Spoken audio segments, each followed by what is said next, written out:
Армысыздар менің тыңдармандарым, арнама қош келдіңіздер. Арнамның дамуына үлес қосып, лайк басып, пікір қалдыра кетіңіздер. Және жақындарыңызбен бөлісе отырыңыздар. Ал енді бізде жаңа әңгіме. Тұр орныңнан албасты, шыңғай түс болды емес пе? Деген ененің үйреншікті сөздеріне Ажардың еті үйреніп кеткен сынды.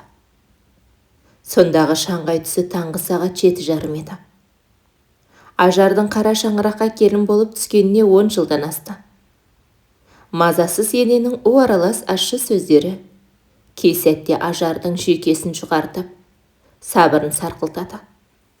60-тан асқан ененің аузынан Ажар келін болып түскелі бір жылы сөз шыққан емес.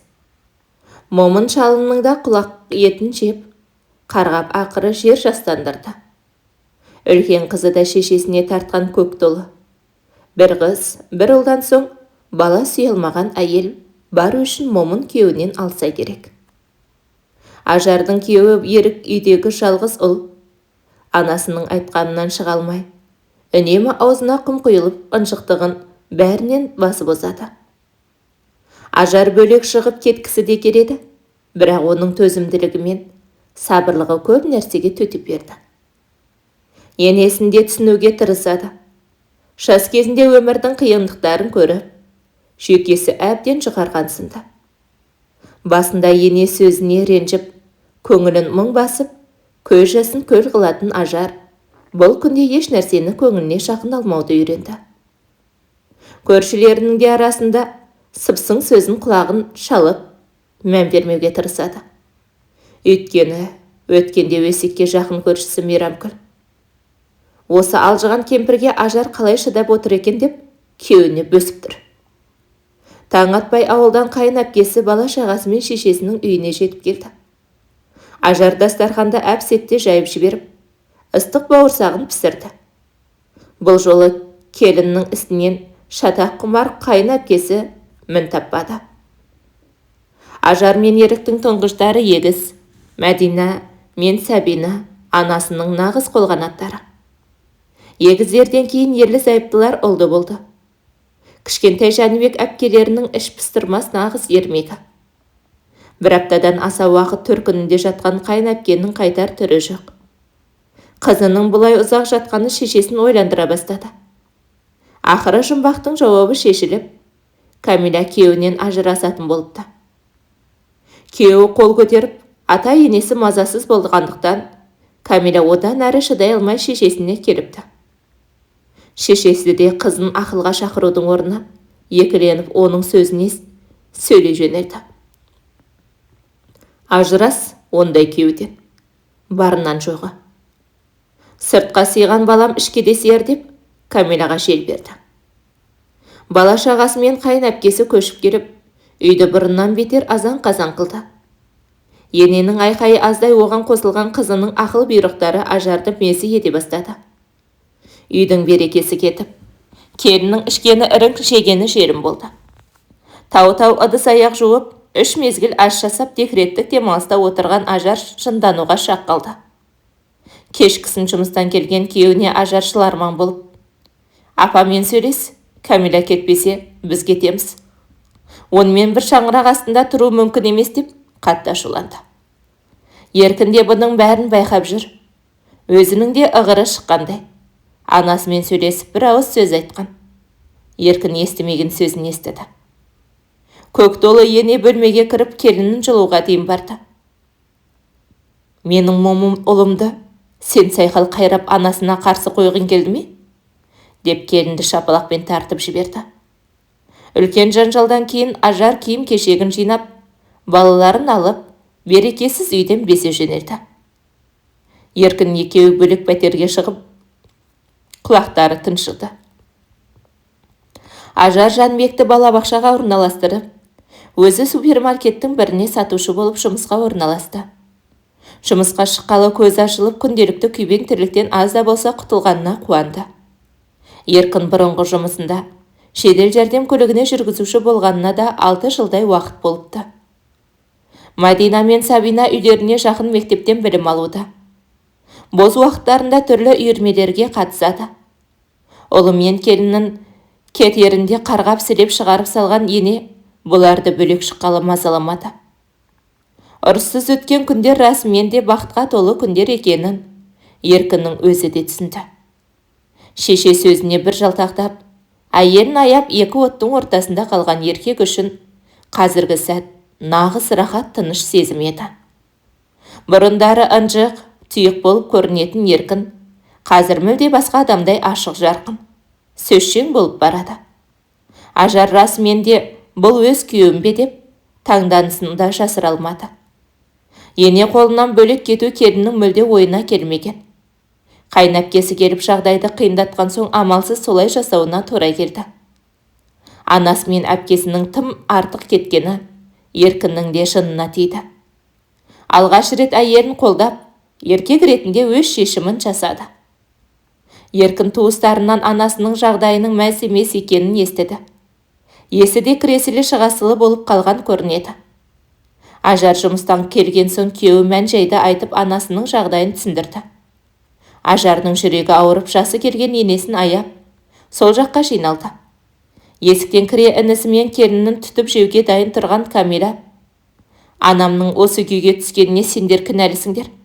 Сен 200 қатыныңды соңында кеттің» деп інісіне дауыс көтеріп ақырып жіберді. Бұл жолы Еркін есесін жібермей, әпкесінің сөзіне орынды жауап қайтарды. «Керісінше, бәріне кінәлі сенсің, Камила. Ажырасып келіп тыныш отбасыңның берекесін алдың.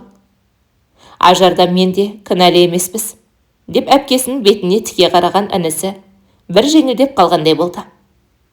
Еркін анасының денсаулығы үшін өз шаңырағына қайта көшіп келді. Әпкесі бұл жерде тұра алмайтынына көзі жетіп, күйеуін өзі шақырып, ақыры оған қайта қосылды. Енесінің қазіргі жағдайы расымен де мәз емес еді.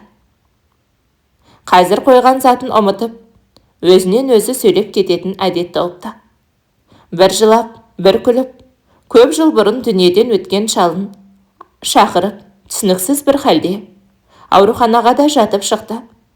Онда да оңалмай, керісінше бір түрлі әдеттерін одан да үдете түсті. Ажар жұмысынан шығып, жүйке жүйесі ауыратын енесін бақты. Еркін анасын емдету үшін үлкен дәрігерлерге де апарды. Соңғы қараған дәрігердің жасаған емі аз да болса көмектескендей болды. Бірнеше күн жақсы болып қалған аналары тағы да сырқаттанды. Ұлы мен келіннің алдында қария күн өткен сайын солып бара жатты. Енесінің бетіне ешқашан қарсы келмеген Ажардың жүрегі қарс айырылды. Түн ұйқысын бөліп, қарт енесін тағы да күзетіп отыр. Енесінің қолы ербеңдеп күндегідей сандырақтай жөнелді. «Әбен, арбаны бос айдап келдің бе?» Тағы да дегенін енесінің ащы даусынан Ажар селк ете қалды. Тілін кәлимаға келтіріп қасындағы жарықты қосты. Анасының жағдайын білуге Камила да екеуі келді. Бұрынғы көкіректігі мен көк толылығы жайында қалған. Еркін мен Ажардың алдында кішірейіп, өзін сыпайы ұстады. Еркін әпкесі екеуі оңаша біраз сырласты. Әпкесінің көңілі босай, «Еркін, анамыздың бері қарар түрі бар ма?» деп еңкілдеп жылап жіберді. Әпкесіне жаны ашыған інісінің де көңілі босап шыдай алмай сыртқа шығып кетті. Аналарының көңілін сұрап, күн сайын ағайындар мен туыстар легі үзілмеді. Алматыдан Сәрсенкүлдің сіңлісі Айша да келіп жетті. Бауырының мұндай халі бұл кісіге де ауыр соқты.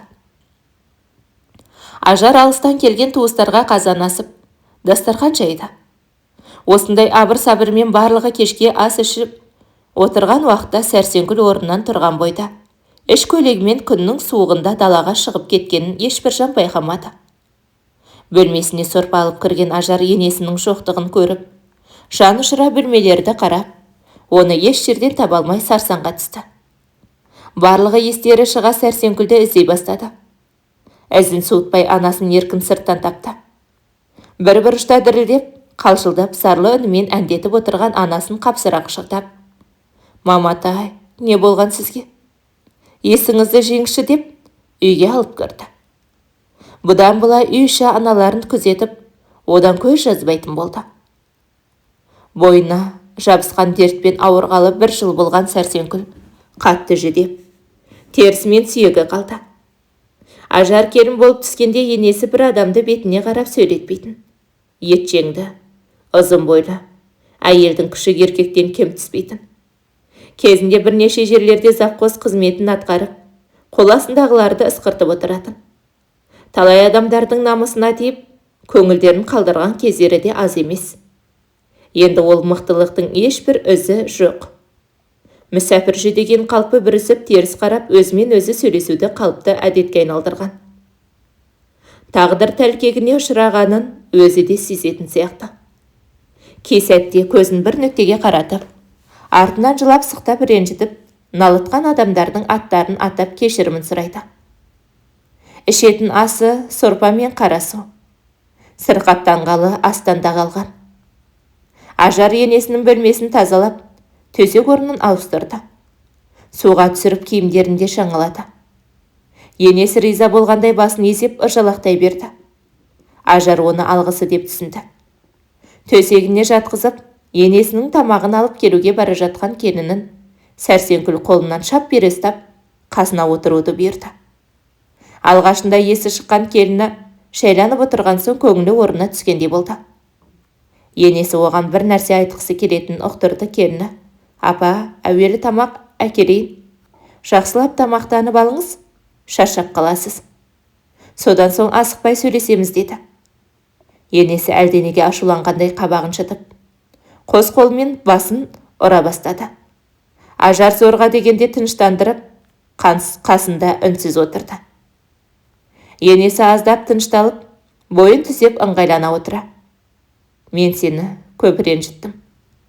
Адамдарды ренжіттім, әбенімді ренжіттім, деп бір сөзді бірнеше рет қайталай берді.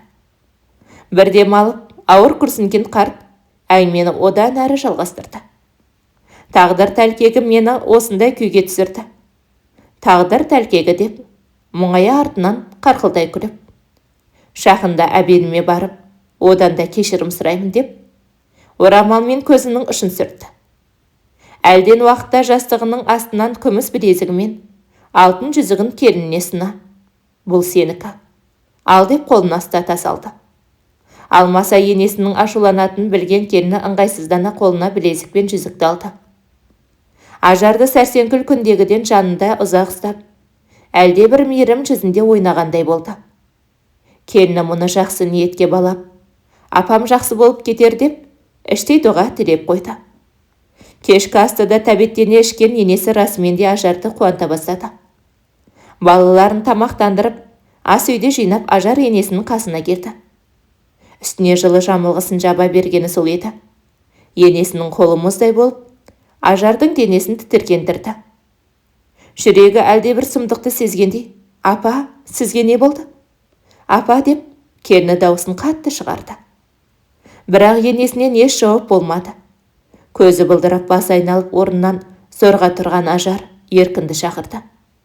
Еңкілдей жылаған ұлы да біраз уақыт апалап, өз-өзіне келе алмады.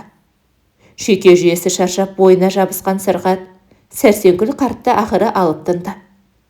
Өзі айтқан тағдырдың тәлкегінен мәңгі құтылып, қара жер қойнауына тапсырылды. Анасыз үйдің орны ойсырап қалғандай болды. Ажар әрі бейсенбі сайын шелпегін пісіріп, енесіне Құранын бағыштап тұрды. Әңгіменің соңына дейін тыңдағандарыңыз үшін алғысым шексіз.